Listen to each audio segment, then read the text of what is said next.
Have you ever gotten a clear answer on something that you really need to do, and then an hour later you're doubting yourself? Well, I'm a certified spiritual life coach, and I work with many women who have that same issue, where they don't know if they can trust their intuition, or if they do get the answers, they don't act upon it. And in this video, I'm going to describe to you what's happening when you're doubting yourself, and then what you're doing to prevent yourself from taking action. And what happens is that people don't realize that there are two parts to acting upon your intuition. There's not only hearing it, but there's also acting upon it. Lots of times you may get a, an answer to something that you need. You're asking all week long, what do I need to do? What do I need to do? And you get an answer. But what happens is that you let logic take over. You go and you start talking to your friends, or you start to research the answer, or maybe you see something online and you think you have the answer then, instead of just trusting your own intuition. So when you're trusting your intuition, what happens is that different people get different clear answers in different ways. Some people will feel it. They'll just feel it in their gut. Other people, like me, I tend to hear it. I'll hear the answer. And some other people will still see it, just as if it might be written on a movie screen. So, first of all, you have to be sure on how your system goes through and reads the answer. And when that happens, then you can get quiet enough to hear the answer, and then you can start acting upon it. I have a client who she was looking to have a new job, and she had gotten an email message for a job offer, and she went through and read it.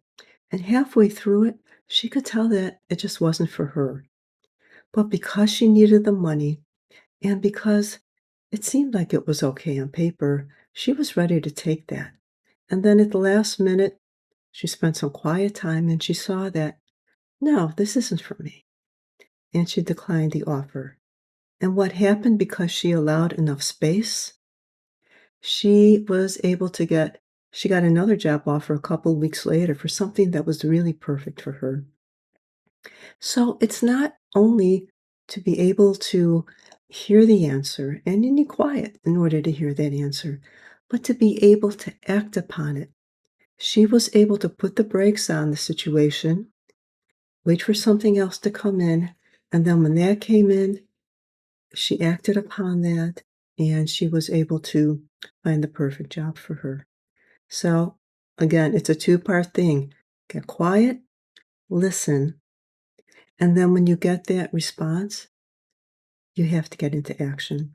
So try that this week. Take something that you need an answer to.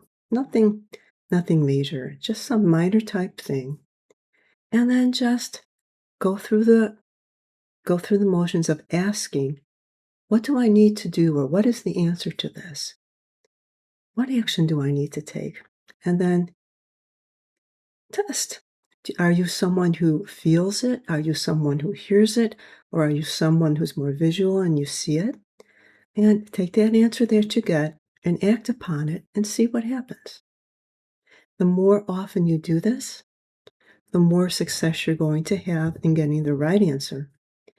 And the other thing is, when you have that right answer, then when you get used to doing it all the time, then you can have it like this. And you don't have to have any lag time between when you ask the question and when you get the answer. So, if you are being challenged with finding that quiet time that you need in order to get the answer, why don't you try the free audio offer that I have, the Daily Reset? You can find the link for it right below here. There are a few short audio recordings on there that you can listen to that will help to bring you into that quiet space that you need in order to hear your intuition. And if you'd like to go even further with this intuitive type thing, I've created another video still second guessing, and you can access it right here.